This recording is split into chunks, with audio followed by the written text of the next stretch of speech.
is up, YouTube? Settle Blizzy coming at you with my Tincan Turbo deck profile. Kozmo's obviously. This shit is like the best variant of the deck I've ever ran in my life, and I've been testing this for like 2 weeks straight. This exact build, minus 2 cards in the side deck that I just added in today for the Monarch matchups. But other than that, I've been kicking ass on DN, locals, just playtesting with my friends IRL. Just everything I need to do to prepare and let me know the ins and outs of this deck.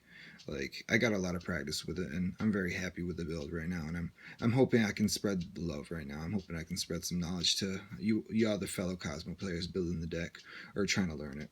I'm going to explain every single thing I use, all my tech choices, the very best I can. I'm going to explain some of the most important combos and the objective of the deck. So without further ado, we're going to get right into it.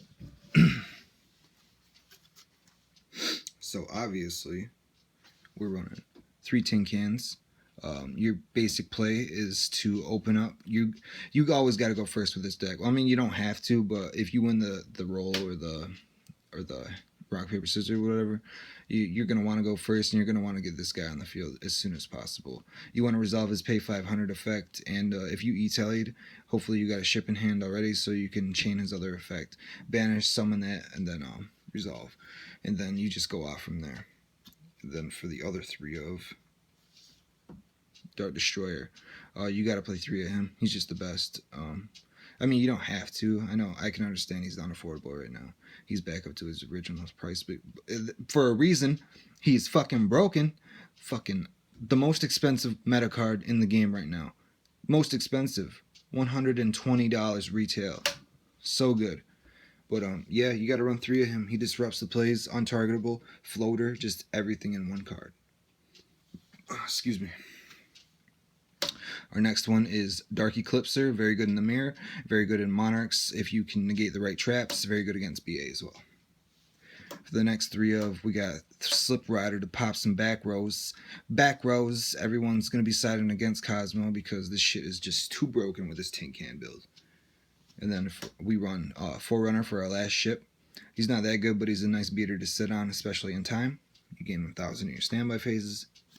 And then for the pilots, we run 1 Good Witch. She's an infinity out. She can flip problem monsters face down, so you can just attack over them. We run 1 Good Witch because just in case they try to bait out your ship summons, you can just summon a Good Witch, or I mean a Wicked Witch, and hopefully you have one in hand, because that's one of the major reasons why she's here. Or if they destroy a destroyer, you just summon a Wicked Witch so you can have the next turn, basically. And then 1 Farm Girl. 1 Farm Girl because we don't need more than 1.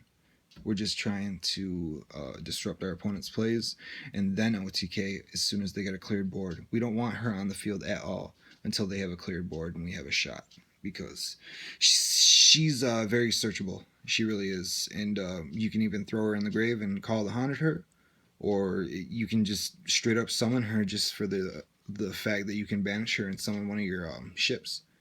And we can always get her back from the banish zone with Kozmo Town. And then we can't forget about the other all-star of the deck.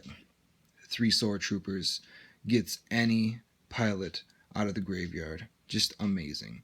This guy in Strawman is broken. This guy, Summon Farm Girl, also is broken. It's just amazing card. Our last Kozmo monster is Strawman. Strawman Loop, too good. Summon ship. If you don't get game, ship float effect in the end phase, just so good. And then for the last 2 monsters, Max C, so good. I drew this card every single time I needed it. I started off with it in my starting 5 against BA and Pepe. Most probably 6 out of 8 games I started off with this card, and it won me the game. I even drew into it like on turn 2 in one of those games.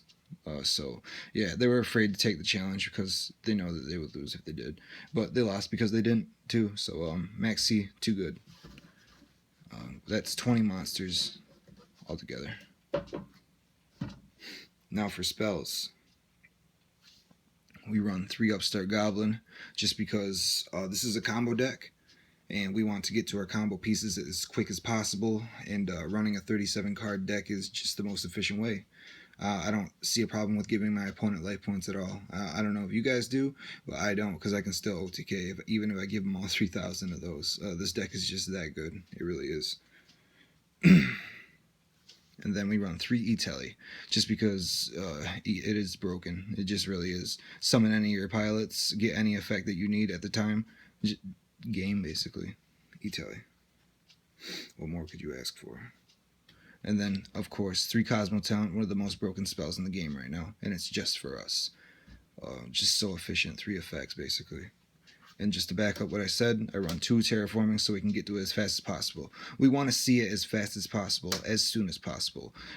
We want to open with it, so hopefully you open with the terraforming or just the card itself. And then we run 2 dark holes, because I like destruction a lot. And this is Kozmo's, guys. Kozmo's take advantage of dark hole. All of our ships are floaters, guys. So, and this card used to be banned, guys. It's just amazing. So, obviously, we're taking advantage of it. Running 2 of it. And why not run Raigeki as well? So, we've got Good Witch, Dark Holes, and Raigeki as our major monster outs. It's just so good. And even if we can't use a Good Witch, we got these. And then for the last spell, we got Allure of Darkness. Just too good. Basically Pot of Greed in this deck because we always got something to banish in our hand. So, yeah, that's 15 spells, I'm pretty sure.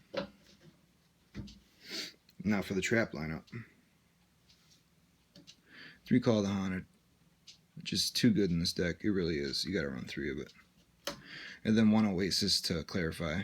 So we run 4 of it.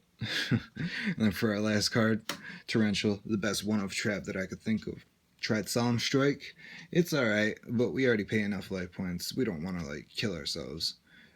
It's only good for that monster effect or summon or whatever. So, yeah. And then we got, what's it called? We had Solemn Warning. It's alright. Still don't want to pay life points, though. Tried Skill Drain. Not cool. We need our pilot effects to win. Tried Vanities. That's nice, but they're most likely going to have an out to it like right away. So no Vanities. And Torrential's basically the only one that gives us the most out of it. It really does. It's just another destruction card, and it's very good in this deck. So yeah, that was the main deck, 40 cards. Now for the extra, we run 2 Leviair the Sea Dragons because it's so good. Get a pilot from the Banish Zone, make more, basically, make another one. You just go off. 1 Alucard because bait out back row. I never really make it though. 1 Nightmare Shark to finish game if I can't with my monsters. 1 Castel for obvious reasons. 1 Cowboy for game. 1 Ptolemaeus for easy rank 5 access. We don't really make Ptolemaeus though, but just in case we need a rank 5 for some reason. 1 Heartland Draco for the same reason as Nightmare Shark. 1 Abyss Dweller for mirror match BA. Never really make it though. 1 Diamond for Ptolemaeus. 1 Pallades just in case we want to make them. Volcasaurus for game. Cyber Dragon Nova and Infinity, obviously, just to mess with your opponent, fuck with them, basically take shit. And then 1 number F0 for our Leviair plays, our double Leviair plays. Yeah, that's the extra deck. We don't usually make anything but Leviair, though. Now for this side, here's the real MVP. Right here, basically the key to all my Pepe wins right here. 2 Ghost Ogres. So good against Pepe. Just so good. Fuck up Ptolemaeus and fuck up your Igniters if there's no Destroyer in hand with a pilot on field. Just so good, so broken. For the next 3 Effect Veiler. Also a broken card. So good in the Pepe matchup. Also good in the Monarch matchup. And then we got 1 Twin Twisters and 2 Storms for our back row destruction.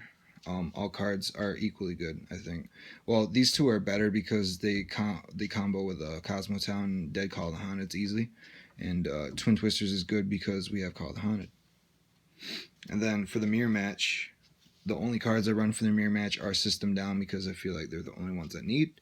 And I actually didn't play any mirror matches at locals or Yu-Gi-Oh day today, so yeah, these were kind of dead. Could have used something else, but yeah. Then I used 2 Mask Restricts for the obvious Monarch matchup. Very dreaded, but guys, don't sweat it. Just don't stress it. You're gonna win, okay? Even without Mask Restricts, you're gonna win. Just all you gotta do is keep telling yourself that.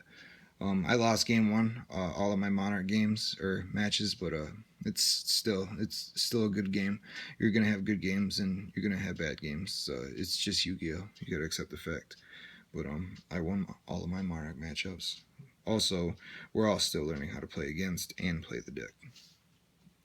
And 3 Kozmo to finish off the side. For mirror match, obviously, we side in 3. For BA and other problem decks with destruction, we side in 2. So yeah, that was my main, side, and extra, guys. Let me know what you think of the deck in the comments. Like I said, I've worked very hard on this. Play testing for 2 weeks straight. Actually, like 3 weeks if you count the weeks I was taking out and putting in cards. But I've played this exact deck for 2 weeks, minus the Mask Restricts. This shit has won me Yu-Gi-Oh day. This shit won me locals the other day. It kicks ass on DN. You guys just got to give it a chance. You got to play at least like 10 games with this if you want the hang of it. Like I said, you always go first with it. You got to get Tincan effect resolved, and you got to have ships in hand or call the Haunted on the field to disrupt plays next turn. Do not try to OTK with a full board. Do not try to OTK them if they have a wall up. Please, just disrupt them, disrupt their plays, take down their wall, then OTK them. Alright, guys? This has been Blizzy with another deck profile. Hope you guys enjoyed. Remember to follow me on Instagram if you don't already. It's at Blizzy, no spaces, just like my name. Leave a like and comment, guys. Show me some love. Peace.